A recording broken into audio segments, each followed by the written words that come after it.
মা উনজিলা ইলাইকাল কুরআন লিতাশকা।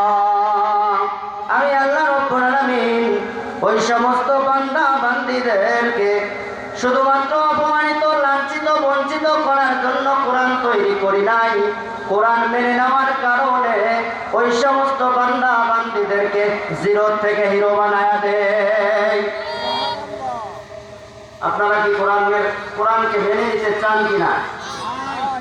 যারা কোরআনুল কারীমের কাছে আত্মসমর্পণ করবে, কোরআন দিয়ে নিজের জীবন সেটিং ফেটিং করবে, কোরআনুল কারীমের কাছে আত্মসমর্পণ করবে, কোরআনুল কারীম দিয়ে রান্নাঘর থেকে সংসদ পর্যন্ত পরিচালনা করবে, আল্লাহ রাব্বুল আলামিন বলেন তাদের কোনো ভয় নাই, চিন্তা নাই।